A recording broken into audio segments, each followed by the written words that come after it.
difference is certainly a challenge. So we're missing big pieces of the world right now. Europe got left out because of their time difference with Hawaii. And some of you, it's Tuesday, some of you, it's Monday night.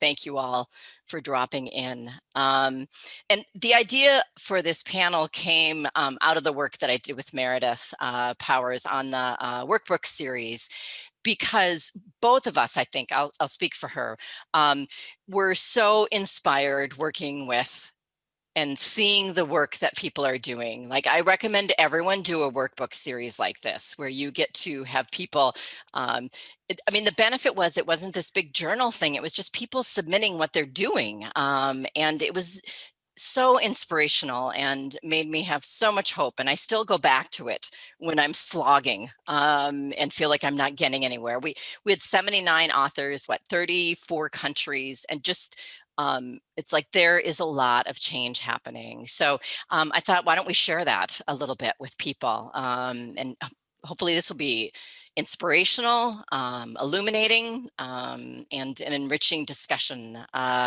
So for the audience, as you can see, well, for everyone, you're muted, and we're going to try to use the chat function as much as possible. It's also something that I think has been a benefit of kind of the virtual space, is that people can have side conversations and have a whole nother conference that's happening at the same time as people talking. I know we were discouraged from doing that in middle school, but I encourage you to use the chat to bring things up. Put your questions in there. We'll have time also. We'll stop a couple times just to pause and give everyone a chance to jump in if they need to. And then for continuing education, those of you that are interested in the two continuing education CEUs, please put your email in the chat, and Haley, the administrative assistant, is collecting all of those, and she'll email back out to you the certificate. So just by putting your email, you could private message, that's it, right, Haley? Yeah, don't put it in the chat unless you want all of us to email you. Private message Haley Lytle, and maybe she can put that in the chat, and we'll get those out to you. So I think that's it. That's all the housekeeping. Bathrooms are down the hall on the right. Now there'll be snacks and beverages, but let's jump in with this wonderful panel. So one of the dances, I think, in mediating panels virtually is figuring out how to do okay, you talk next. And when we're in person, you can use a lot of eye contact, but even if I use eye contact, you don't know that I'm looking at you. So let's start with this idea of kind of everyone introducing yourself on the panel, and what drew you to social work and sustainability, kind of starting with that big old question. So let me do alphabetical, and let's start with Amanda. Are you okay with that?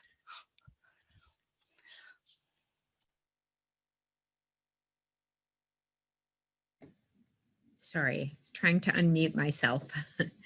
Hi, everyone. My name is Amanda Martin, and I earned my Master of Social Work and Master of Public Health at the University of South Carolina in 2003. I currently live and work in Bolivia, South America. I've been here for almost 7 years now with a nonprofit organization called ETA Projects, and we focus on public health and community social work. So sustainable community development through a public health lens. And public health is a very broad umbrella.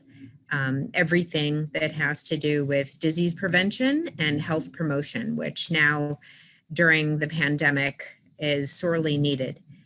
So the question, what drew me to this work?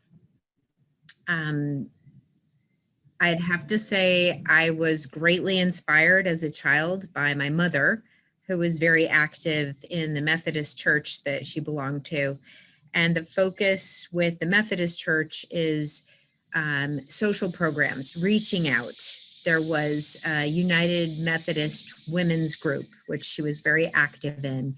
And she always had me going with her, from age 5 onwards, to soup kitchens and building houses with Habitat for Humanity and doing clothing drives, helping people who are homeless, all kinds of different populations of people. And that really instilled this set of values in me to want to reach out and do more. So yeah, that's my answer. Thank you for having Great. me. Thank you, Amanda. Heather. Thanks, Michaela, and thank you very much for having me today. Hello, my name is Heather. It's such a delight to be zooming in from Australia. It's 8 o'clock in the morning here on Tuesday morning. So I'm just delighted that I can do this at a normal time and not like at 3 o'clock in the morning or something like that. So I think it's a great idea to capitalize on these, interactive online mechanisms. So thanks, Michaela. I work at Charles Sturt University in Wagga Wagga, which is a regional town in southeastern Australia, and I teach and research in the area of social work. In terms of how I came to be interested and involved in ecosocial work, I'd probably have to say that it did start as a child. I was born and bred on a rural property in Australia, and as a result of that, I was quite close to the environment, quite close to the climate, given that my whole family's livelihood, in a way, really depended on having, a good climate. So, without the use of technology like we have today, when I was a child, we really were forced to be outside, and I spent a lot of time, wonderful time outside in nature, but not to romanticize that kind of childhood. I also experienced, bushfires and storms and a whole range of, climatic events that really did put within me a sense of awe and respect, for the natural environment. And so as a result of that, as I sort of commenced my career in social work, I really started to relate the natural environment to what I did, basically mainly because of, my childhood, without it actually having a name back then. Then I was fortunate enough to come across a couple of people in my throughout my studies and my career who really nurtured, my growth in eco-social work. And here I am today, still learning and still on an amazing journey of understanding what we can do and how we can implement, eco-social work in our daily lives. Thanks, Michaela. Great. Thank you, Heather. I have to do alphabet, huh? Leah. Oh, actually, it's Julie, but let's just jump to Leah and pretend that we have a different alphabet here. Go ahead. Bonjour, Mang, Indudame, Chigamingendayan, Jawanangi Kwandish Nakaz. I actually learned recently a new teaching about our introductions, and I'm from the Loon clan. I live over near the shores of Lake Superior in Duluth, Minnesota, and I recognize my relationship to my clan, my land, and then who I am as an individual last, which is a Southern Star woman. And for me, wow, I really, it resonates with what Heather and Amanda both said. It's growing up, how our parents and grandparents,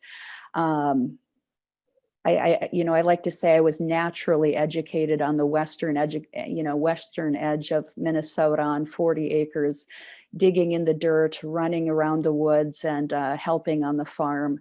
And I also identify as both a micro and a macro practitioner. So even though I've got a clinical practice, I do a lot of advocacy work. And it was in 2005 when I started working for White Earth Land Recovery Project, and we were working on legislation to save wild rice, which is a part of our prophecies, a part of our migration prophecies, that I started asking myself, what is a clinical social worker doing working for an environmental organization? And I'm like, it makes absolute sense to me what a clinical social worker is doing working for an environmental organization. And really the last 15 years have been figuring out how to collaborate with the natural environment, give voice and advocate for the natural world. And currently I teach at the College of St. Scholastica, a class called Somatic Literacy, Clinical Collaboration with the Natural Environment. And I'm in the process of writing up some research we did with the Minnesota Department of Health, led by Brenda Hoppy, in relation to solastalgia, eco-grief, and what clinicians are seeing in their private practices. So anyway, it's been a journey. Thanks, Michaela. I love that idea of collaborating with the natural environment as an active being. So now let's do Julie in our new alphabet. Thanks, Michaela, and thanks for the invitation to be on this panel today. It's wonderful to see some familiar faces and also to meet some new ones.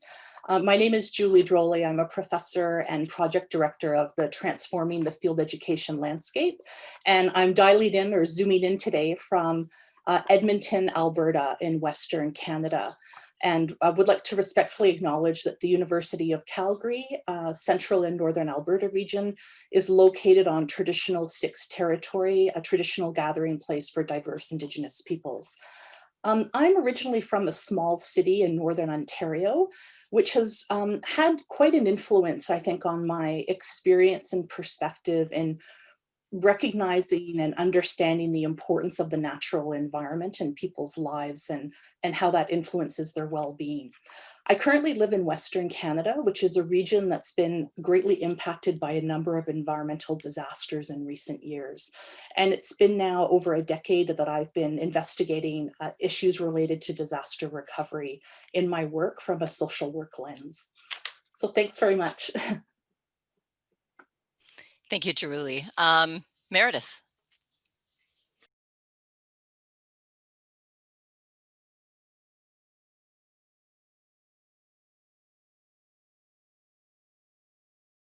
I have seen how we are dependent on agriculture and how seasonal changes really impact our livelihoods. So I think right from there, I had an appreciation toward nature and what environment and how important environment is in our lives. And my interest kind of grew, and then I started exploring the human dimensions and how we tinker or shape the ecology around it. And probably that's what continued even during my engineering, my work with the UN and World Bank, and even today. Great. Thank you, Praveen. We're still trying to find Amanda too. She's lost in the ether world. But thank you for the audio. There we go. Now, as soon as I hear words, I get nervous. So funny. So much talking. So segueing into, I thought one way for people to get a sense of the breadth of the work that is happening around this is for each of you to talk, kind of maybe picking some project that you're working on or some interest area, and talking about that, letting the audience know different areas of practice. So just anyone who wants to start, kind of willing to talk about one project that you're working on right now. I think Amanda's back, by the way. I just saw her log in. Welcome back, Amanda. Thank you. We found everything.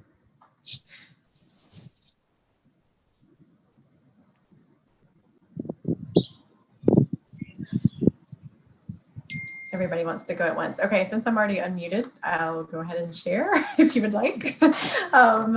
Yeah, so a lot of the projects that I have been working on as a faculty member, but related to community engaged scholarship, have been around ecotherapy and sustainable gardening or farming. And so previously I have worked on a research project with Peace Haven Community Farm that is a sustainable farm community, as well as residential housing for individuals with intellectual and developmental disabilities. And we did a wonderful photo voice project with residents and core volunteers, people from the community, as well as staff, and found some really interesting things about what they loved about the community and what they might like to see changed. And photo voice as a process is really participatory. And I love that about the research process. And then we're still sort of in the data analysis phase and dissemination. We have done at least one SOAR conference presentation about it. Another project that I'm working on is related to the nexus of climate justice and migration, and looking at sort of the push factors related to migration and the need for people to flee where they're from, or maybe because of degraded environmental contexts, they don't have the economic means and therefore they migrate, and maybe they don't even put the pieces together to really see that it's a climate injustice. So looking at the push factors as well as those who are resettling in the Greensboro area. And I did a research project alongside some of my students who were working with immigrants and refugees, and again, finding out sort of the pros and the cons. What were some things that they loved about the places that they, their homes of origin, and what were some of the climate injustices that they faced? And then once they've resettled in Greensboro, what are things that they really enjoy? And what are the things that they consider climate injustices, and how could we go about addressing that in our community? So again, we're still at this, it's not really a data analysis phase, but it's starting to become dissemination phase, where we really work with our local communities and say, you know, housing is a problem, food access, different aspects of that. And then finally, I'm working with the newest project is looking at establishing a monument, but I suggested a memorial garden instead for a donor who wanted to work in Greensboro area and offer support for a monument for transgender veterans. And I said, what if we did a global, a community garden that was more of a memorial garden, and it would be related to ecotherapy as well as perhaps job skill development. So yeah, so I'm just kind of in the brainstorming phase and starting to learn about the different partners that are doing permaculture gardening in the Greensboro area. So those are the few, just in the last few years and currently going on. So thanks. Great, thank you. Who else wants to talk about what they're working on?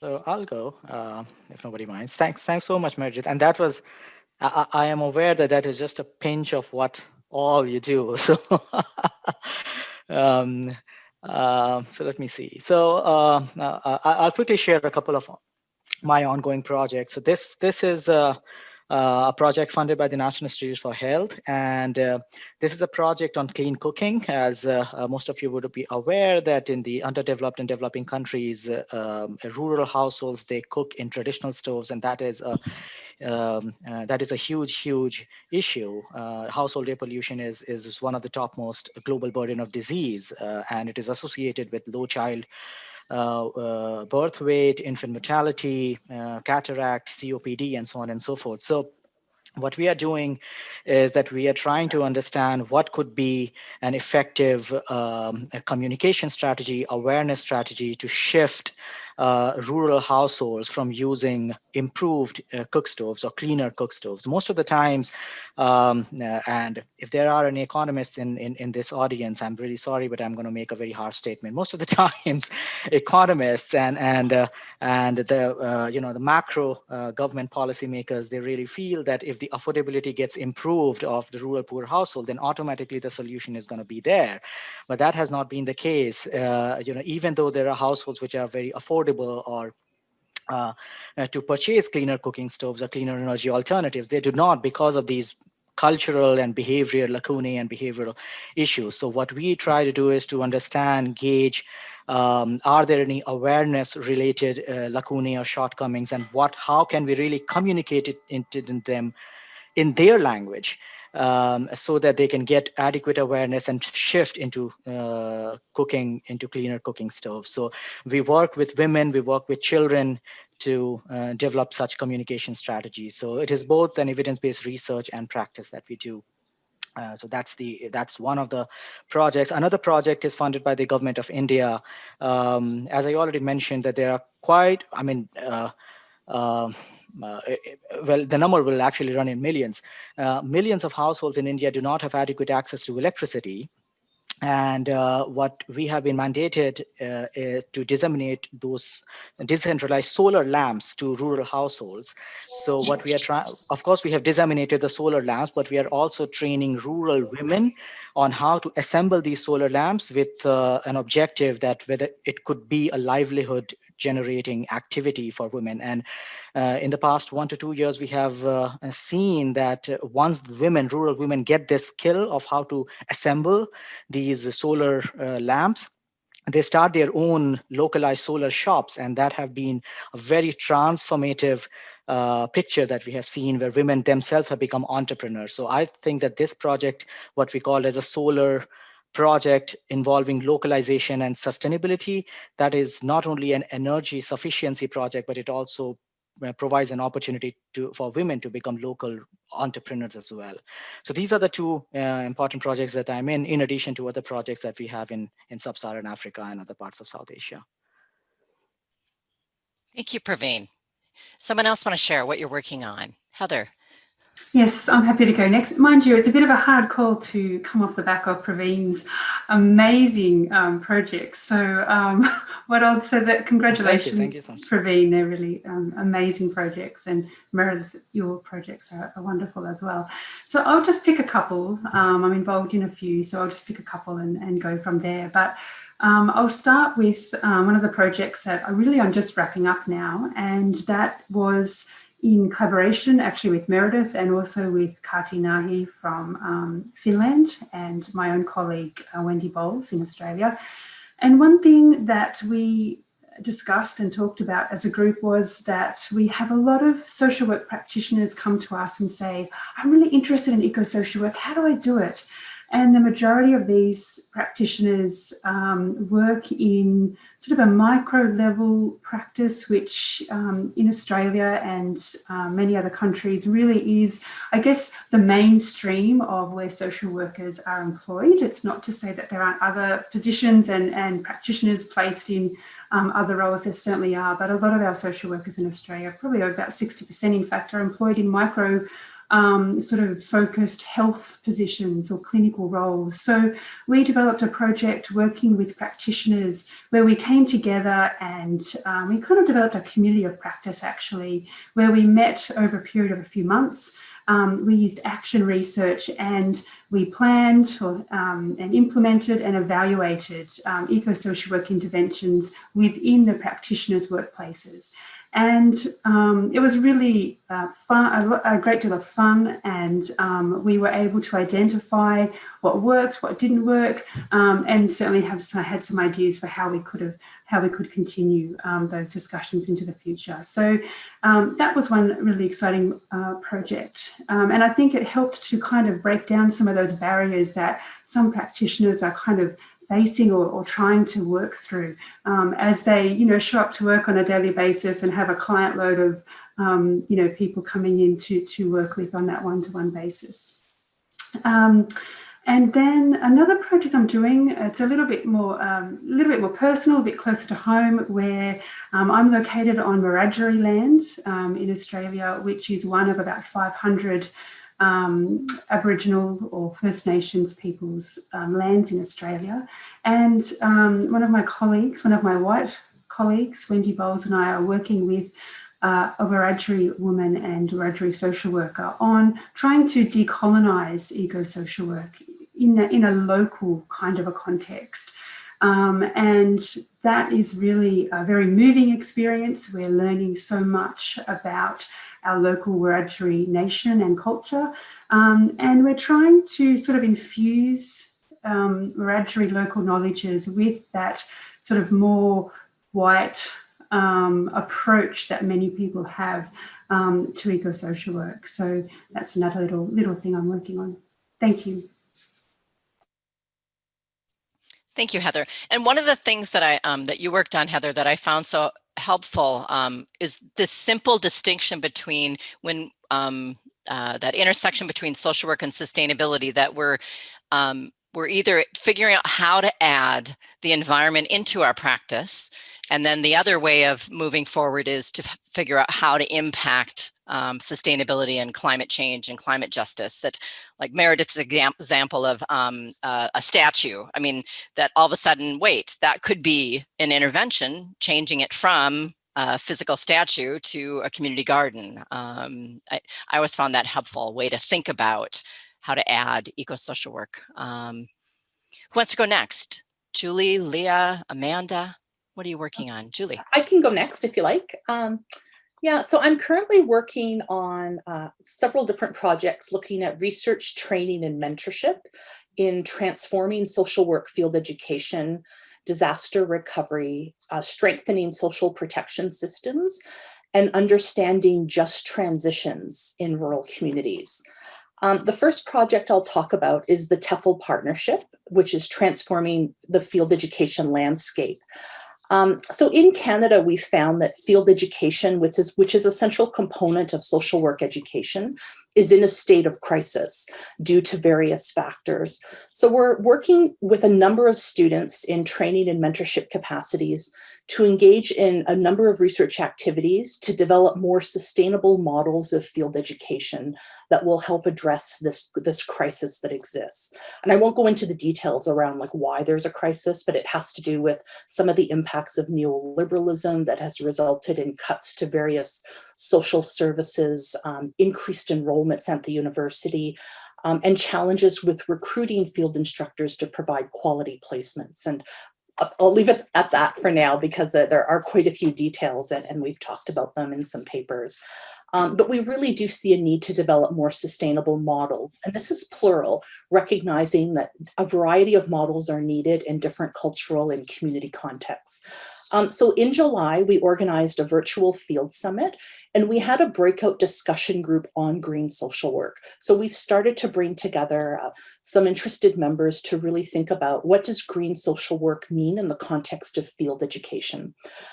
We're also doing research on the impacts of COVID-19 on field education from different perspectives. So looking at student perspectives and also field instructor agency perspectives. Students are also conducting interviews on promising and wise practices. So what are people actually doing as creative ways to kind of negotiate and maneuver around this crisis? And we're hoping that these promising and wise practices will help inform the development of these sustainable models. And then another activity are dialogue circles with students. So hearing from students directly about their voices and their perspectives and experiences. Another project that maybe I'll highlight briefly is some ongoing work in the area of disaster recovery. I currently have a SSHRC-funded project looking at the roles and responsibilities of social workers and human service practitioners in disasters with a focus on long-term recovery after the 2016 wildfires. And I see that Bonnie Lewin is here. She is an MSW practicum student and research assistant working on this project.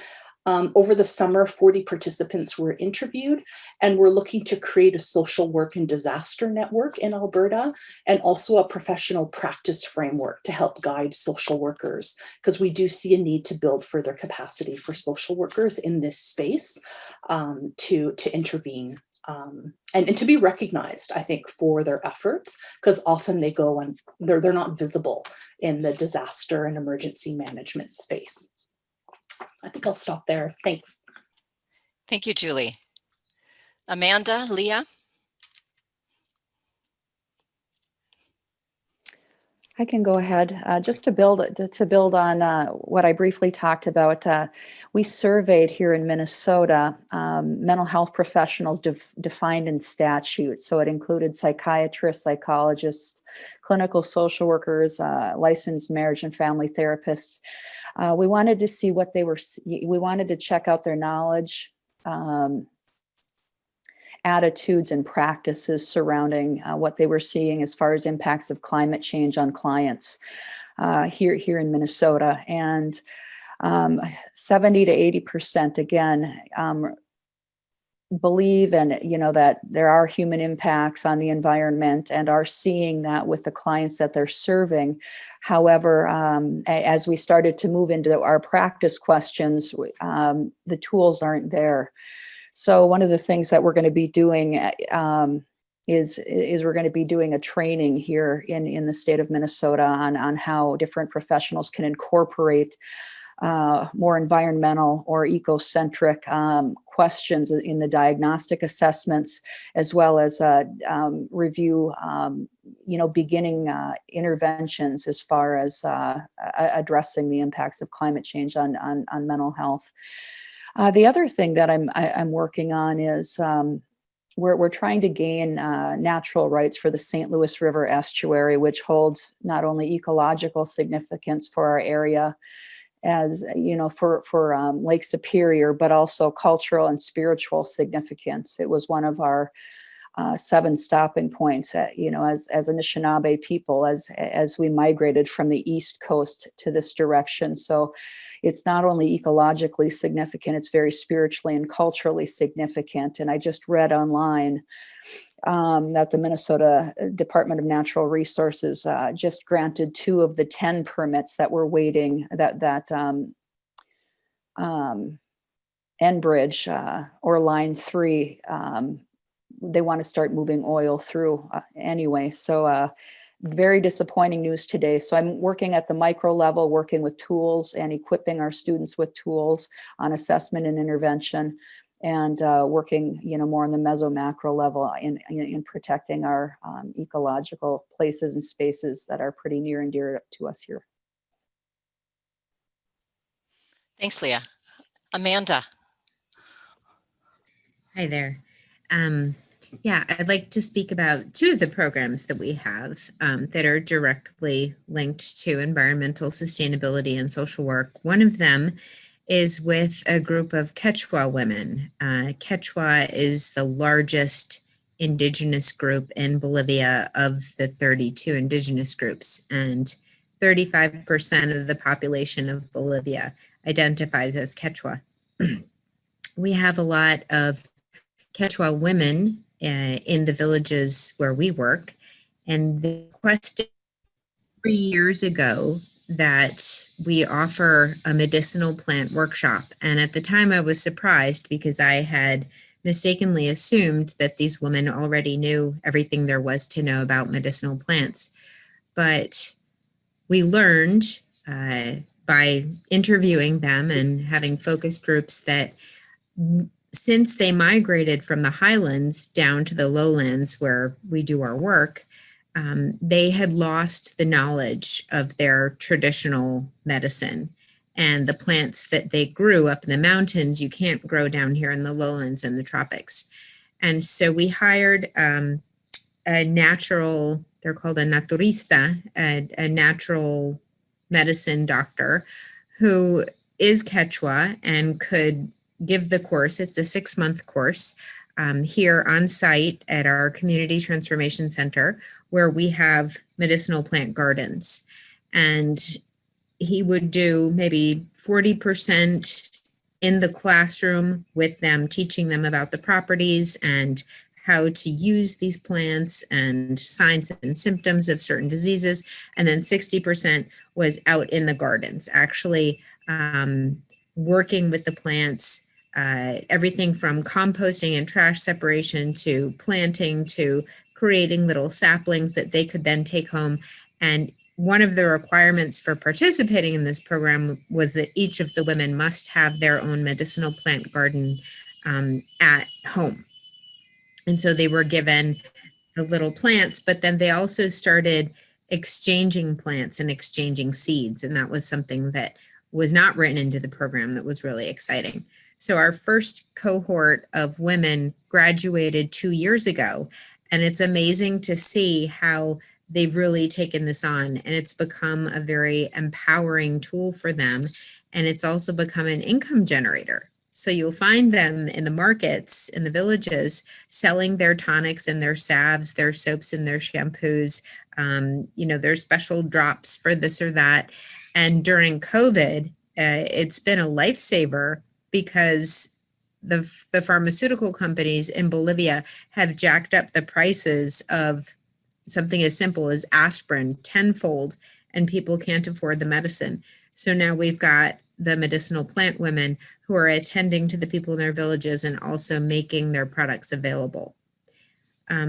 Another project that I'd like to mention is what we call our Guardians of the Forest project. And this is an environmental education program for adolescents who live in villages that are in the border of the Amboro National Park, which is one of the most biodiverse regions in the world. It's a very densely packed tropical forest that's in the elbow of the Andes mountain range. And the people who live in the villages on the outskirts of this park have some practices that are illegal under Bolivian law, which include hunting and fishing and poaching and taking endangered species out of the park and selling them in the market, cutting down hardwood trees such as mahogany. So our focus is to work with the adolescents to teach them about Bolivian law, but also to show them different careers that are possible if they were interested in working to protect the environment. So we're bringing in Bolivian National Park Guards, we're bringing in Bolivian biology professors, we're bringing in Bolivian men and women who make their living by protecting the environment, by sustainable environmental tourism, by making arts and crafts from the products that they gather from this forest. So that's a pilot project that once we're able to gather people together safely here, we're going to begin. Fabulous. Thank you, Amanda. Thanks everybody I wanted you all to get a sense of what people are working on just now, if you're interested more, to be able to reach out too, because it's a very diverse panel in terms of interest areas. So Amanda, you brought up something that's a good segue to this next area I was hoping we could talk about, which is how the pandemic is impacting your work, the way you think about it, the way, I mean, in any way, what do you see as the impacts of COVID-19 and the pandemic on ecosocial work? Anyone have some thoughts on that?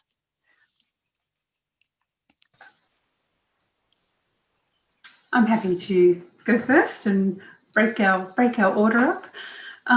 Thanks, Michaela. For me, the pandemic highlights even more the way I think about eco-social work, and it highlights the interdependence, I think, between humans and the natural world. You know, how humans are linked to all living things, and you know, the pandemic and other epidemics and pandemics that we've had over the years are linked to, you know, animal-borne diseases, or I think the word is zoonotic type diseases. And so I think if we look at the root of some of these diseases, such as the current pandemic, then we'll find, you know, a link with the natural world and with the natural environment. So I think broadly speaking, we should see the pandemic as being absolutely interlinked, you know, with our ecosystem, you know, as a result of an interaction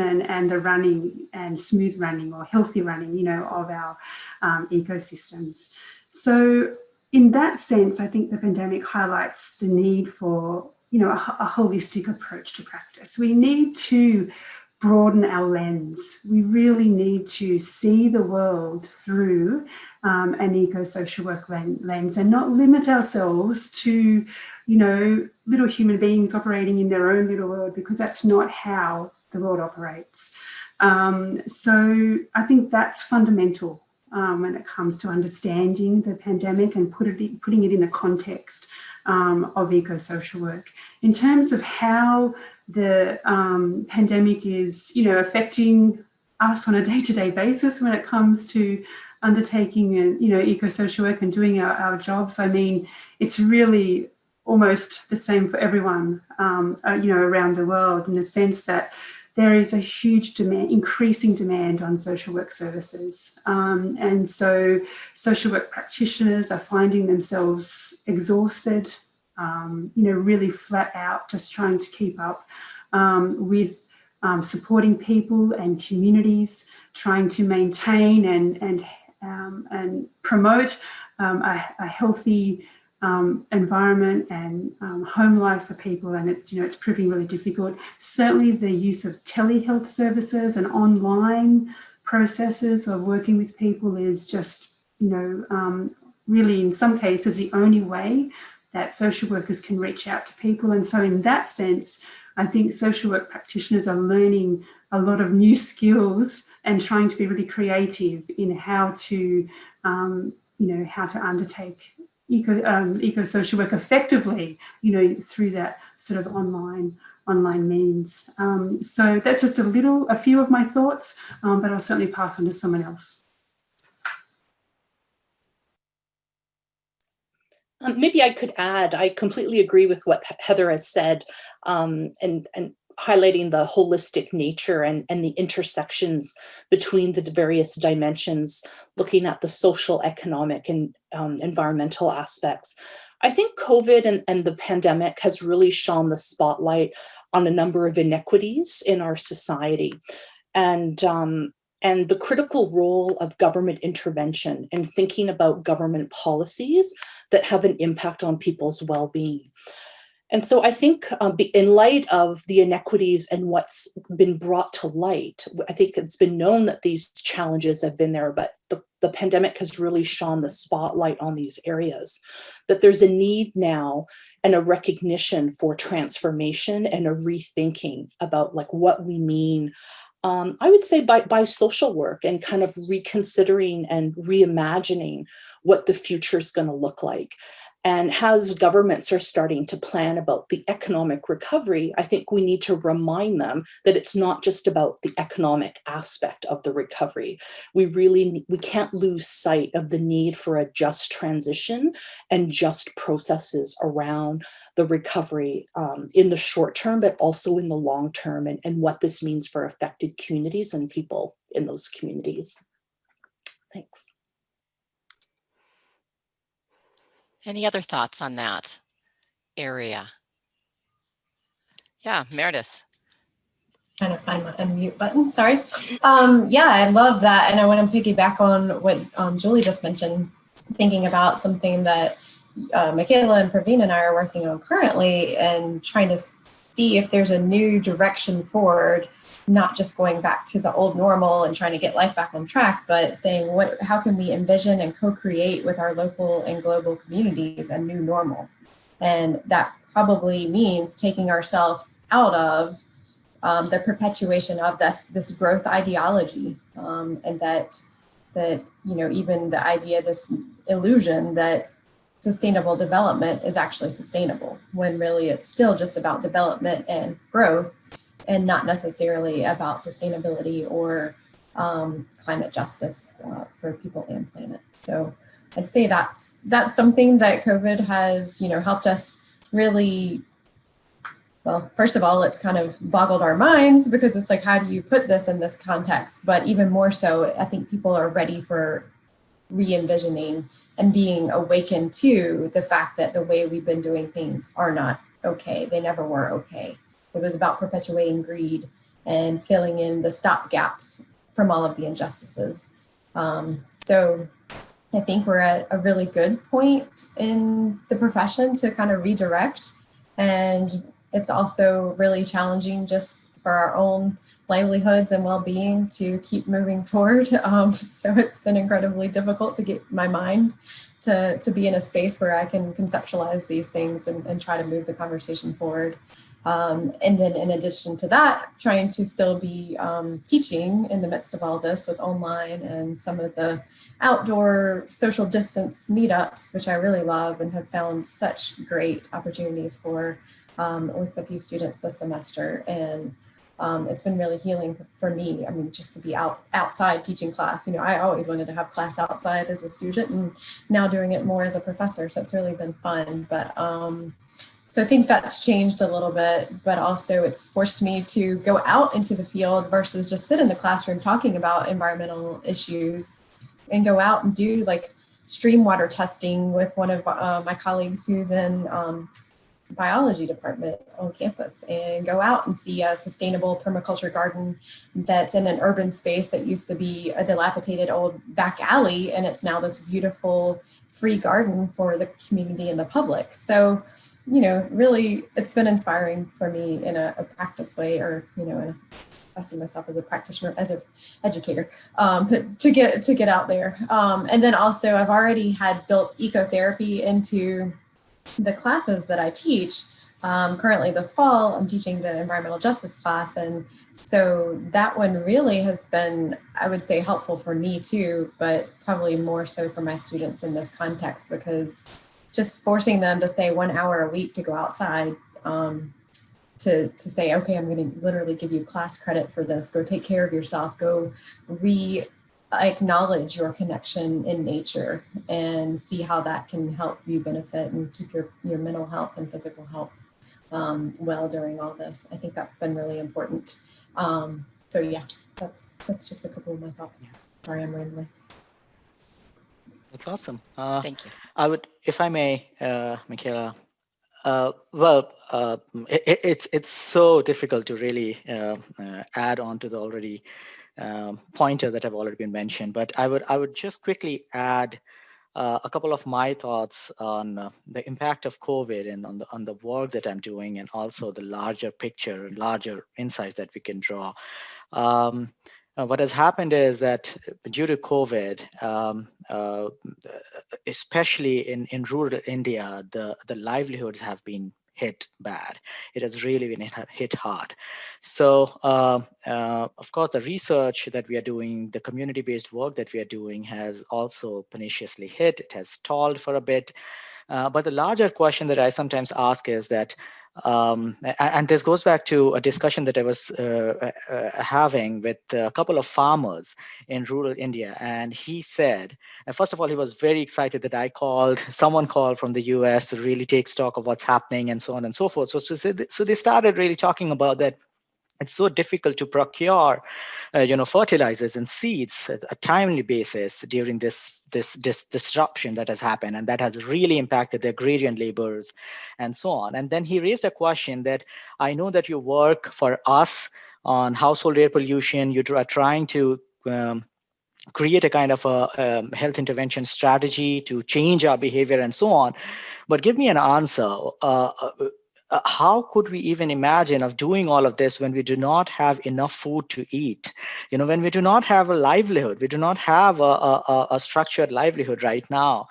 And that really forced me to think that I think it is time for social workers to not only work at a community level, which that is something which are forte, but not only work at the community level, but also it's time to stake claim at a so-called higher table at the policy level with the governments to really demand that there are these stark inequities that exist. And these are those forgotten voices on the ground that really needs to be heard. So these are where I think social workers should really stake claim at and discuss more. And I feel that the environmental social workers are really well positioned because they are connected, at least, with the communities on the ground, and then the policymakers at the other sphere, the top. So I feel that's where I would say the eco-social workers should really kind of engage in more against this, this disaster of COVID and the other natural disasters that we are facing. Thank you, Praveen. I wanted to move a little bit. It's not too far away, though. Everything is connected. That's my brilliant comment.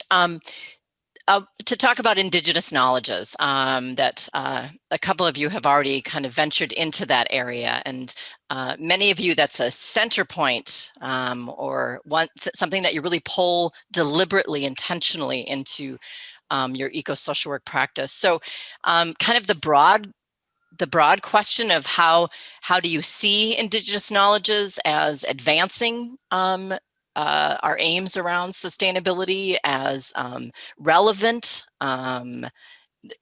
What matters there? When Heather was talking about the project around decolonizing social work with the one of the Aboriginal groups. I mean, my thought was, what are the examples there? Like, how is it different? You know, what is different there? And how does Indigenous knowledge kind of change what social work is? So just throwing that out broadly, talking about that. Yeah, Leah. Yeah, I smile inside because I think about our Indigenous people here in North America or Turtle Island as the original social workers, greeting the immigrants that were brought, that came willingly, and those that were forced here. And in my work, I really look at both Indigenous and Western ways of knowing. And Western ways of knowing is the younger science. And I think it's really important that we sit and listen and hear the voices of our Indigenous elders, especially when it comes to sustainability in the environment. Whether you're from North America, Australia, whichever continent you reside on, the Indigenous people have thousands of years of knowledge of the animals, the plants, the waters, the trees. They've got the stories and the quantitative and the qualitative knowledge. So I really think we need to start leaning more heavily on those pieces. For me, I just think it's really important to shout out that, a lot of my work is not my work. It's my teachings are from the land. My teachings are from the trees and the four-leggeds and the swimmers and the crawlers. And my elders, Earl Hoagland and Marion Leonard Moose and Tommy Stillday and Anna Gibbs. And I think it's important to name and sit with versus, to really go hear, learn, ask permission to write down and move forward with those ways of knowing. Because I think we're going to get much further, much quicker by honoring those original ways or traditional ecological knowledge.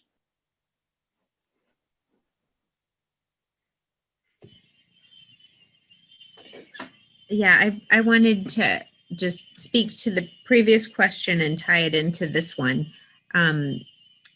Here in Bolivia, the pandemic has impacted the economy in a big way. The majority of the population of Bolivia lives on what they earn on a day-to-day basis, and they don't have savings.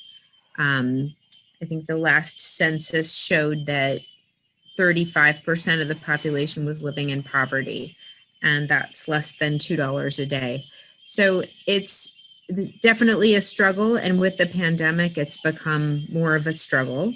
But the wonderful thing here is that the family and the community are very strong. And so when a family or an individual doesn't have, they look next door, or they look to their family, to their extended family, or to the community, and someone will provide. And I think that echoes what I was hearing Meredith say about how we can come out of this pandemic with a new reality. And I think that in the global South, there already is a tendency towards that new reality of looking to community before looking to the individual.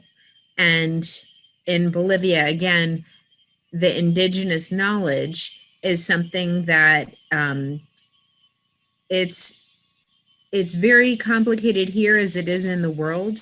The racism and the colonized mind and how that excludes indigenous knowledge. And we've found that in our work, if we can create a space, and we try to do that here at the training center where I serve as the director, we create a sacred space for Indigenous women to come and spend 1, 2, up to 5 days, spend the night here.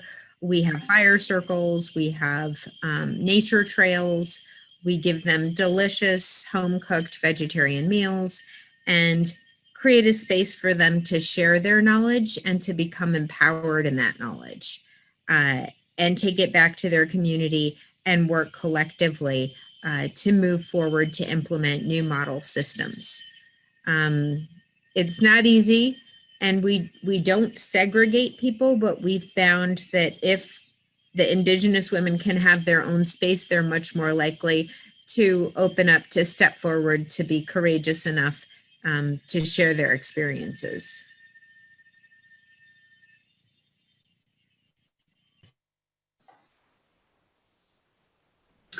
I'm happy to make a comment now. Thank you, Amanda, for those comments. And look, I mean, of course, there's no doubt that Indigenous knowledges are central to promoting and maintaining, sustainable ecosystems. To be honest, I think in Australia, we've been a little slow. Australia, as you would know, is a colonised nation. And for years, our First Nations people have experienced policy that has intentionally, marginalised their way of life, their knowledges, their whole environment. And so, social workers in Australia have been socialised into a system, into a colonised system. And so as a result of that, white social workers in particular really need to have the opportunity to decolonise their own way of thinking, their own understanding, before they can really start to see things, clearly. And I think, obviously, we really need to listen, meaningfully listen, and develop meaningful relationships with our First Nations peoples. And I think as a predominantly white profession of social work, I think we need to be really careful about misappropriating Indigenous knowledges and misusing their knowledges, because that's what dominant cultures have done throughout history. And so we have a chance now, I think, to do things the right way and to work in partnership and to promote, epistemological equality, and sort of an equalising and collaborative approach to being able to, work with Indigenous knowledges and as well as white ways of knowing. And I think if white social workers can just move a little closer to understanding, I think, that, the sacredness and the Indigenous spirituality in relation to the natural environment, then we're going to be in a better place. And it really goes back to that notion of, starting with self and having some really serious critical reflection about how we've been socialized, what our beliefs and values are, and how we can change those and have, principles and understandings that promote and truly, work with our First Nations peoples. There are some glimmers of hope in Australia. I would like to sort of finish on a positive note, and we really are making some progress. And there has been some really great collaborative and meaningful outcomes produced from developing partnerships and friendships and relationships with our First Nations peoples. And that's really what we need to keep doing. But it is a different way of working if you have been socialized into a predominantly sort of white, colonized, way of living. So I'll just leave it at that, but thank you.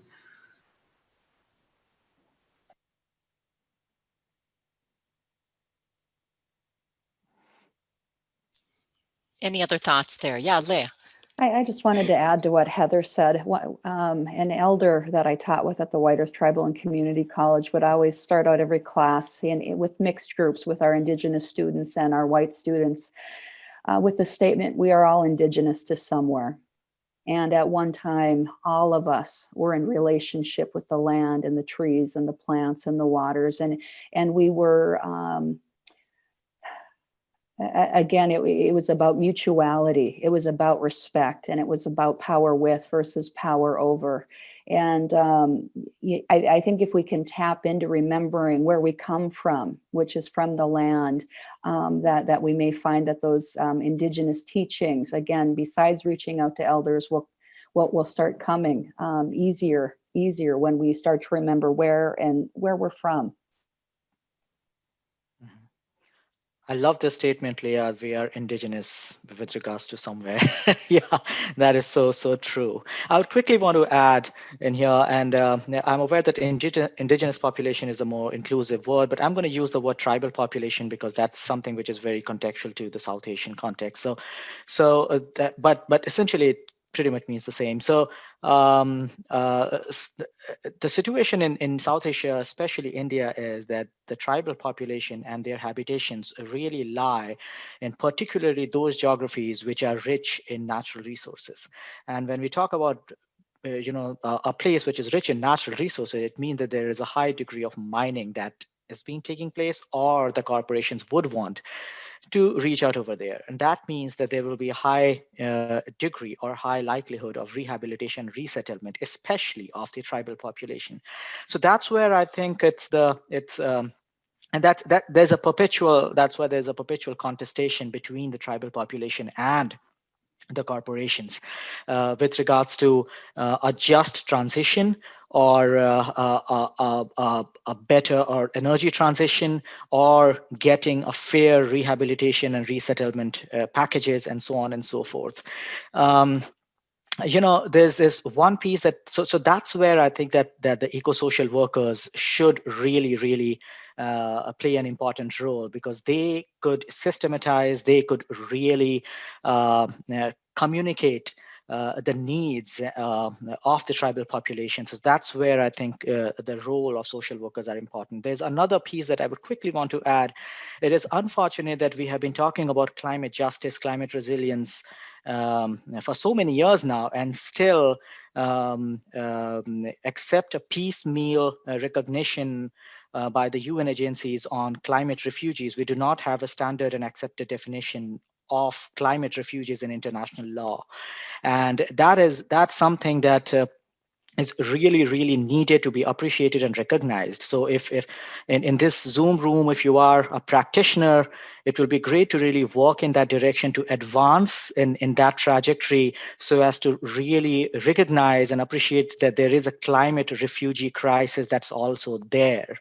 And if you are a researcher, probably this is one of the areas which is heavily understudied, that whether we do have a situation of climate refugees, and whether what should we do when we have climate refugee crisis, and so on. Probably these are the areas which will have a great purchase, both in practice and research going forward. And I think that both social work scholars and practitioners would have a great platform to really work on in here. Thank you, Praveen. Any other thoughts on the idea of indigenous? Yeah, Meredith. I was going to share something that goes along with what Leah and Heather were talking about, and in fact something that you, Michaela, did in the comments section when you asked people where are you from to share in the audience, because place is so central in thinking about an eco-social worldview and eco-social work. And it prompted me to think about a TED Talk. Actually, I'll share the link with everyone if you want to see it, but it's called "Don't Ask Me Where I'm From, Ask Me Where I'm Local."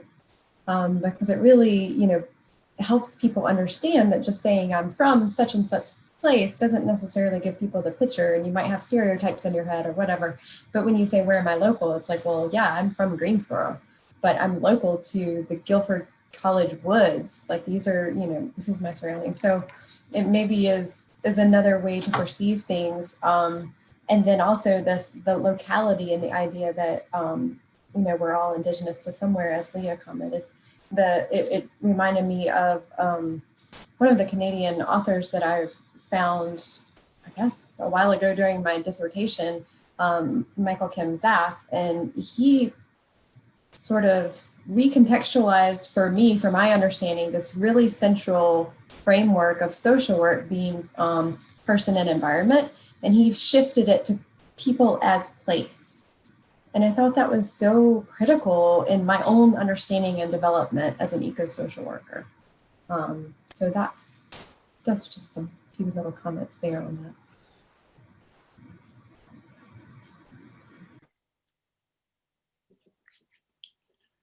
Maybe I could add, yeah, Kim Zapp's work is great and kind of thinking about those early days of making the connections between social work and the environment. He's a retired professor at the University of Calgary. Maybe going back to the question around Indigenous knowledge systems and practices, I think there is, at an international level, when we look particularly at climate change adaptation efforts, I think this remains a gap area. And I did some research over the summer and for a book chapter that I was writing on societal adaptation to climate change. And what really struck me is that there is a recognition that Indigenous, local, and traditional knowledge systems and practices and ways of knowing and being are absolutely a necessary component and a major resource, but that too often they're not, that information, that knowledge is not integrated in some of the climate change adaptation and mitigation efforts taking place. And it seems like there's a call now in the literature to see how these practices can be better enhanced and strengthened. And so I think this is really an area of need. I know it is in the Canadian context that even in our social work education programs, often content is left up to the individual instructor, and we're not necessarily requiring courses in Indigenous social work and ecosocial work or environmental considerations. And I think we really need to look at that critically and say, like, how is this a core part of social work practice, and how does this affect our code of ethics? And rather than making this optional or elective content, how can we make this required? And I say all the way from like the micro, meso to macro areas, like we really need to think about how Indigenous and traditional knowledges can be viewed really as agents of change and really bringing about more meaningful climate action in different ways.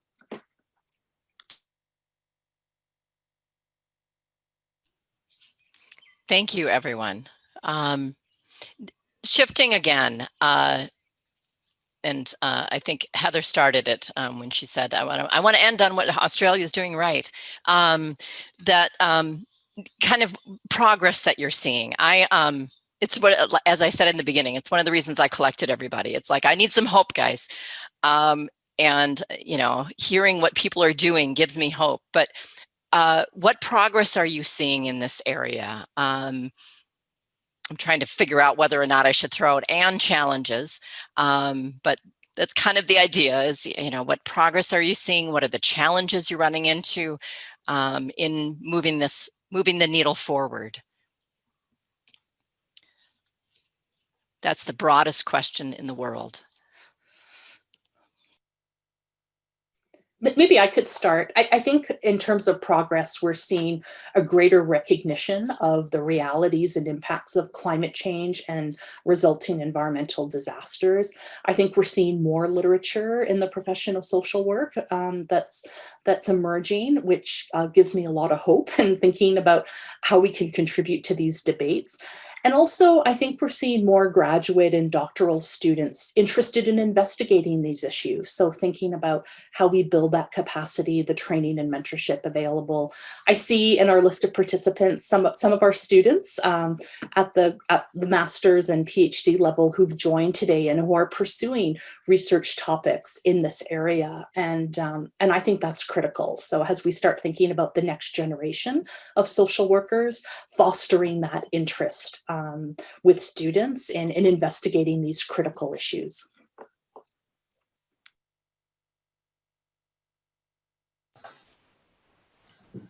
I'm happy to make a comment from Julie's contribution. Thank you, Julie.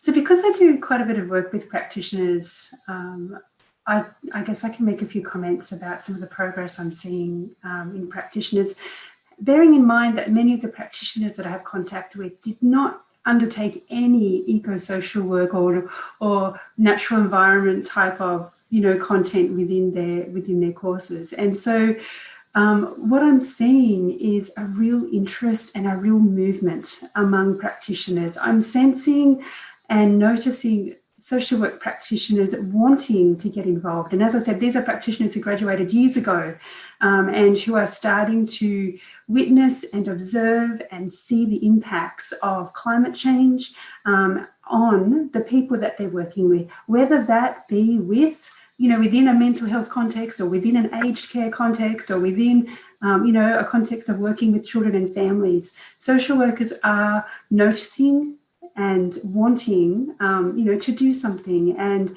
so that's why I'm finding there's this talk and discussion happening around. So what do I do? How can I do this?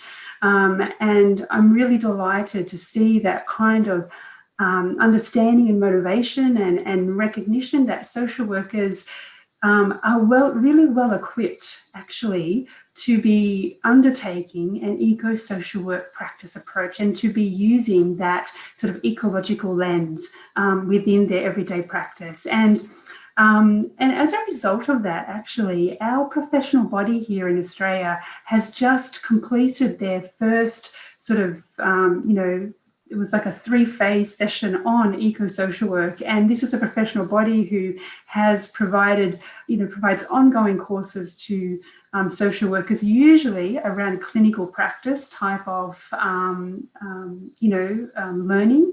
But eco-social work on demand has actually been provided, and that's been a really positive experience. I think the universities here in Australia are really responding to that need. For those of you not from Australia, you may know that we have a lot of really quite serious droughts here in Australia. We also have floods and storms and a whole range of, disasters, but certainly bushfires are something, and droughts are probably two of the most predominant issues that we're dealing with. And we've just had a really terrible last summer of bushfires that affected 80% of people living in Australia. And so as a result of that, there's this real opportunity out of crisis, I think, to move forward. And so I'm really excited, actually, about that. Yeah.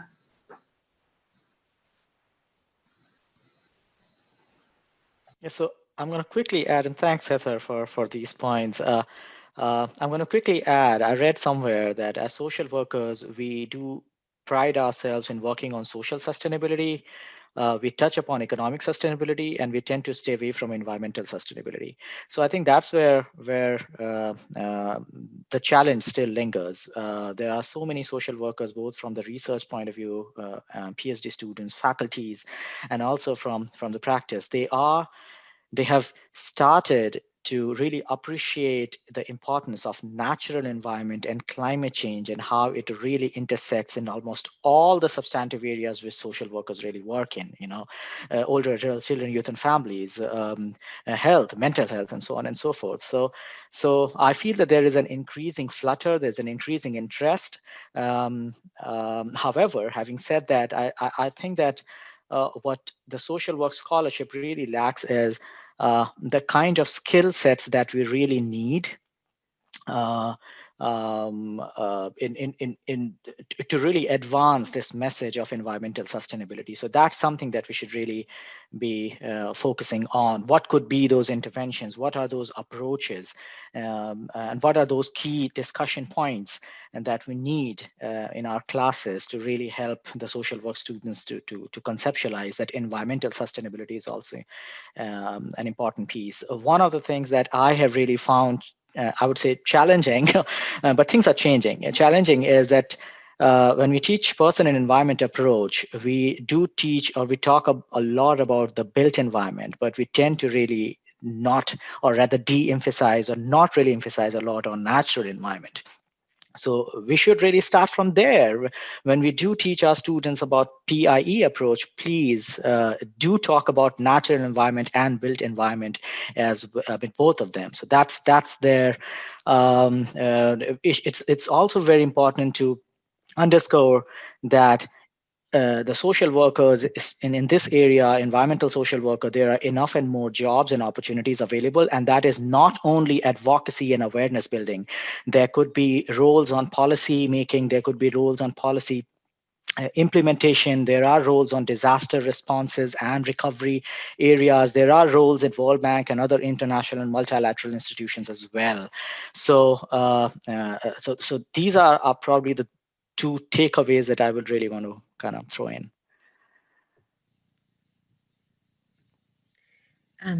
I'd like to add, in terms of progress, the progress that I see here in Bolivia in my immediate vicinity is bringing in volunteers. So we have a Bolivian staff that works with us. We have Bolivian participants in our programs. We have international participants, but we also receive international volunteers who range from age 21 to 71. They're engineers, social workers, nurses, doctors, house painters, dog walkers, people from all walks of life. Over the past 3 years, we have had over 200 volunteers from 35 countries. And I find that this experience, with having a person who perhaps is in South America for the very first time, someone from Amsterdam who's come to our jungle center to spend 2 months learning and understanding and just being outdoors most of the day, working with the soil, composting, using a permaculture system to grow our own food, literally getting their hands dirty, maybe using a dry composting latrine for the first time, realizing that everything that goes into your body and comes out of your body can then make plants that will go back into your body, and just feeling and being part of this circle. Listening, waking in the middle of the night and hearing the sounds of nature, going outside, looking at the stars. So I see the progress of individual personal transformation, being disconnected from all of the screens. I'm now in the one place on our 96-acre property where we do have a connection. So you have to be intentional about using technology, and therefore your biggest resource here is nature. And I would say that's what I find most inspiring, and also where I see the progress here is with individual transformation, especially of young people.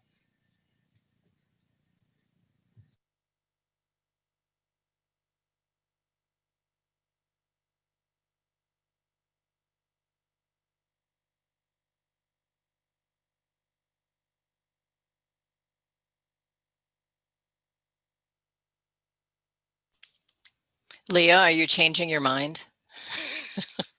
I decided to read Meredith's Okay.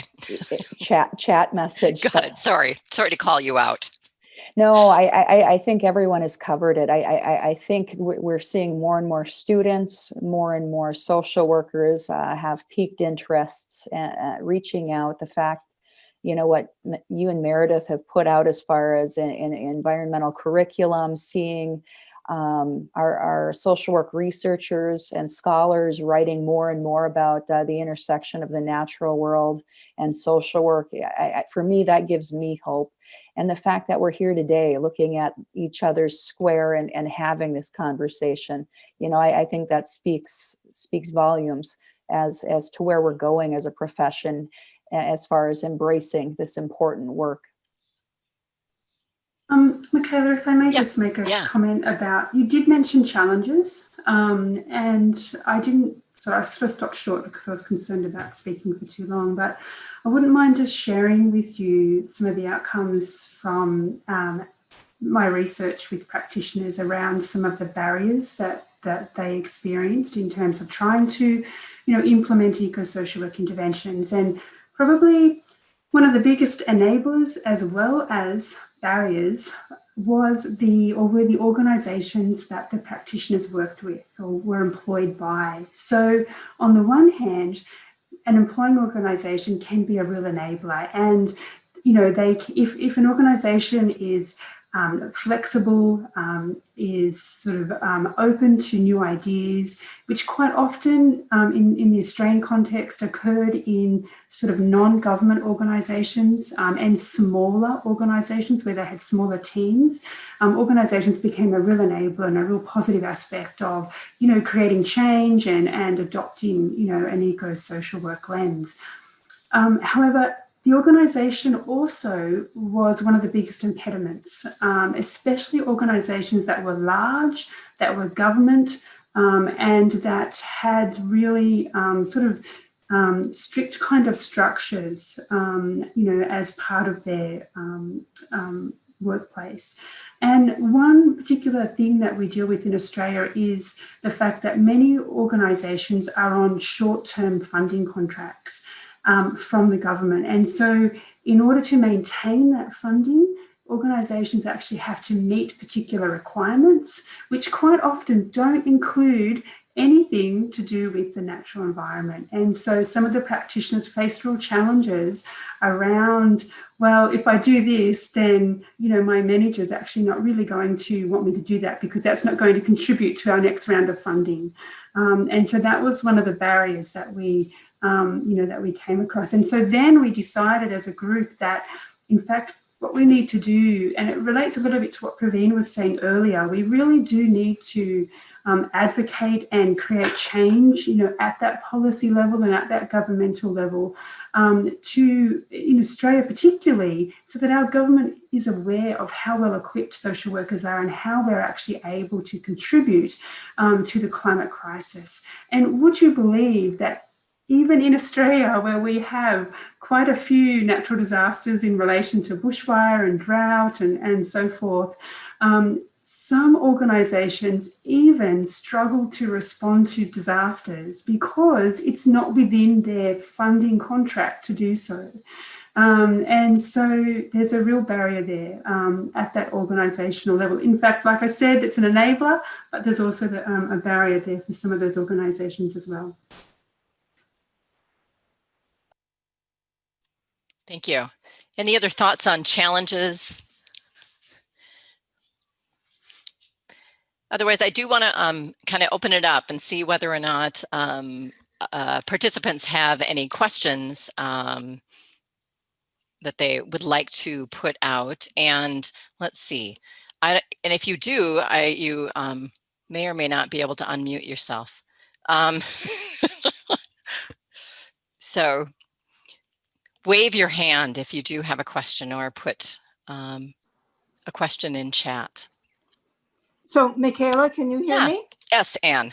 This is someone who's been doing, when I think about those people with two different lives, their social work self and their environmental self, Anne is often who comes into my mind, who's been an environmentalist forever and does clinical social work. So yeah, Anne. Well, an environmentalist by marriage, maybe. But at any rate.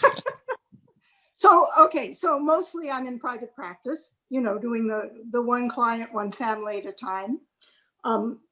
So I would like to know from people who are working on integrating the more eco-social work approach, what have you found useful? What ways have you found useful to integrate it into private practice? Leah, can I tag you on that one? Because I know it's a big part of your work. Yeah, sure. So I don't know that I'm necessarily calling it eco-social work quite yet. Still waiting for the language to hit for all of us to be using common language. But what I'm using in my work is really that medicine wheel approach, the mental, emotional, physical, and spiritual. So what I'm working with students on is I'm teaching them somatic literacy concepts. Again, because we can do all this talking about connecting and being in the natural world all we want to, but until we embody that work, I really appreciate there's a quote by the Asura tribe that says, knowledge is only a rumor until it lives in the body. And so a lot of my work is really related to helping clients embody reconnection or disconnection, and to the natural world. So that's a lot of what I'm working on, especially focusing on the polyvagal theory, Stephen Porges's work. As far as so that's I'm doing a conceptual paper on how to do that. I work with students on creating questions. How do we add to our evaluation and assessment process? Are we asking clients about their access to green space? Have they been impacted by any environmental concerns? Where are they living? Things that we think about as social workers as far as person in the environment, but are we really asking those questions? And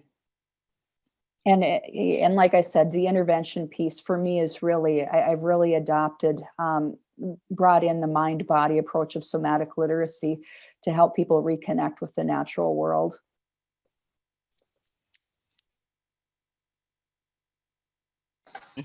Other thoughts? I know that often we have a lot of clinical social workers, especially in our continuing education events.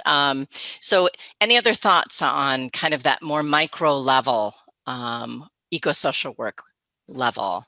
I said level twice.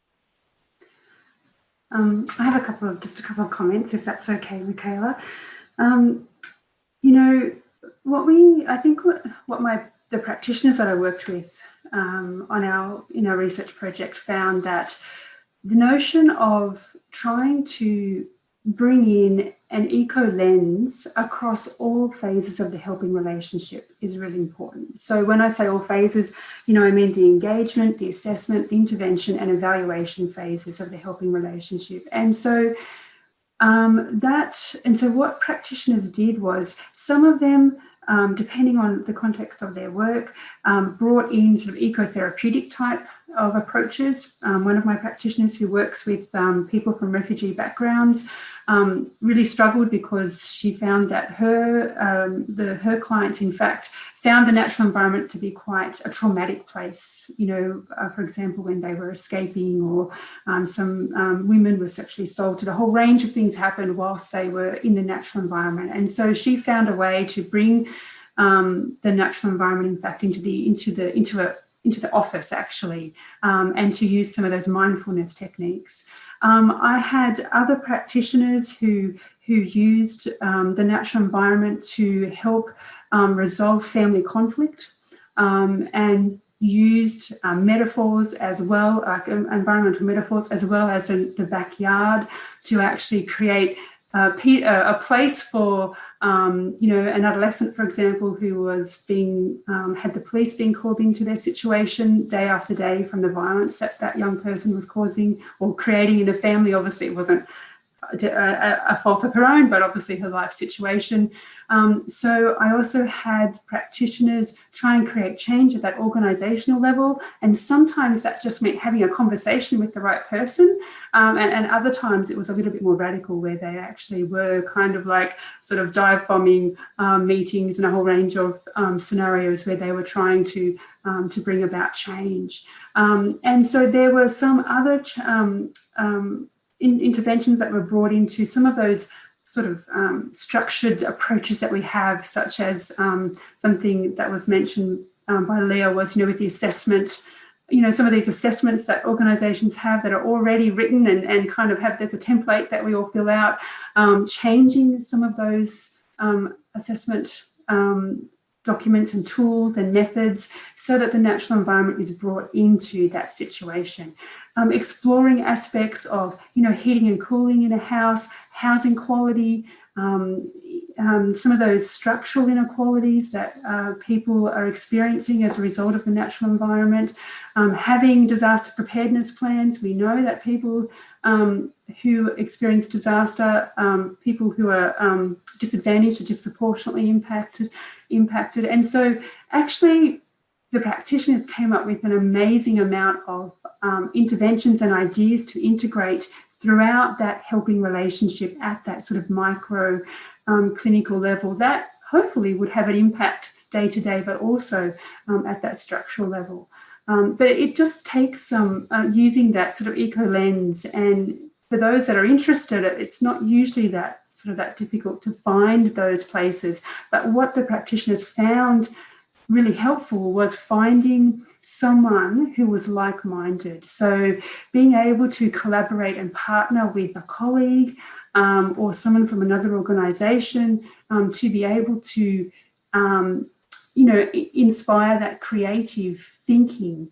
And when I say creative, I don't mean that you have to be, creative. It's actually, to me, it's so natural, like it's actually fundamental, but it is creative in the context that we work in, if that makes sense, because we are challenging some of those traditional medical model discourses that our practitioners and neoliberal discourses that our practitioners are dealing with on a day-to-day basis.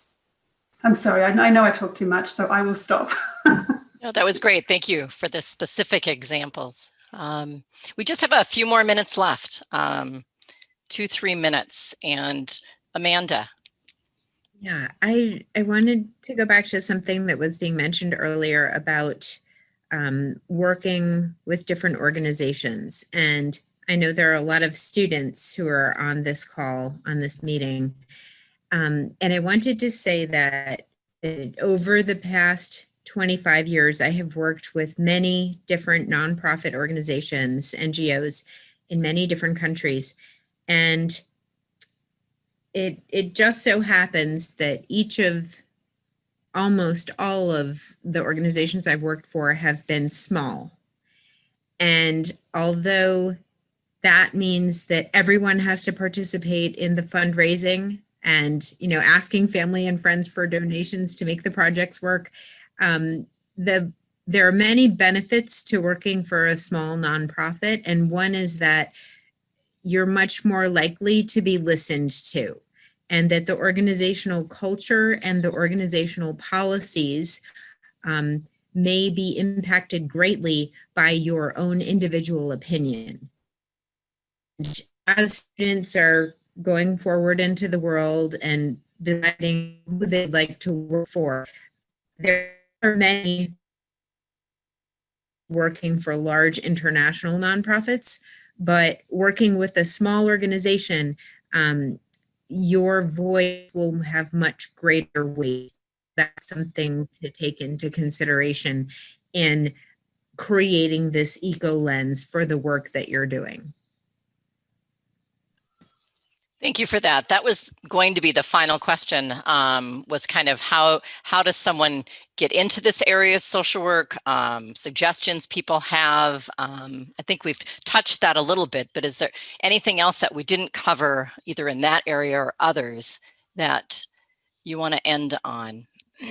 Can Yeah, I Meredith. mention, one thing, I was going to respond to somebody or some of the folks making comments, and I love that we have so many people that are sort of new to this idea of eco-social work, and wanted to get back to what Leah mentioned. There's so many different ways of conceptualizing this, or calling it green social work or eco-social work, or just social work in general, that you happen to have an eco-social lens.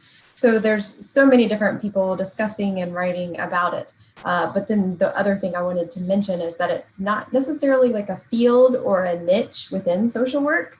We're really trying to mainstream it and help people just understand that all social work, no matter what practice, all the examples Heather was mentioning, for example, no matter where you're practicing or with what populations or in what level of social work, all social work could be eco-social work when done with this broader eco-social lens, which just means understanding not just an economic, social, political environment, but the actual physical, the built-in natural environment that we have, that we are part of, that we're in this context and we're interdependent upon. So it's not necessarily just like, oh, let's be eco-social workers and we have a little niche like medical social work or school social work, for instance, but that it really should pervade all social work practice. And that's one thought. So. Thank you, Meredith. Julie, you get the last word, and then I'll remind everyone of how to get the CEs for the event. And so we're all tuning in. Go ahead, Julie. Okay. So I guess what I'd like to maybe end with is that I think we're going to continue to see some very significant structural changes in the coming years ahead. Here in Alberta and Western Canada, we're seeing entire communities transitioning off coal-generated power plants. We're going to start seeing more transitions from oil and gas sectors around the world. We're going to see massive shifts in transportation as we move towards electric vehicles in the coming decade. And so, and as we start to really experience these impacts of climate change and resultant disasters, it's so important for social work to have a voice at the table, right? We need to have social work perspectives that promote resilience, that recognize people's strengths, that integrate justice and rights-based approaches, and that person and environment approach that's able to look at these interconnections between micro, meso, and macro areas. So I really do think that this is the way of the future. So for social work students out there to become engaged and to learn about how the natural and physical environment affects people and our relationship to the environment and all of these complex challenges that we see in the world today with climate change, global poverty, housing crisis issues, mass enforced migrations of people around the world. There's important environmental considerations that we need to know more about and be able to work in multidisciplinary spaces with professionals in other disciplines, but be able to contribute that social work perspective is so important. That was beautiful, Julie. Thank you, and positive. So I want to thank all of the panelists, Julie, Leah, Amanda, Meredith, Praveen, Heather. I really appreciate you taking the time from where you were. And audience, if you are interested in CEs, get Haley your email information. You can email her right now in chat if you haven't already. And then there are 2 or 3 other international panels that we're doing the rest of the semester. Peter Matira is doing one with Indigenous professors. Danielle Giroux is doing rural interest, global issues around rural issues. And then Paul Tran is looking at perspectives on the pandemic from a kind of Japan, Vietnam, Hawaii perspective. So I appreciate everyone taking the time, and have a great day. And thank you for putting up with the Zoom bomb. It left my head now. I'm in a much better space. Thank you, everyone.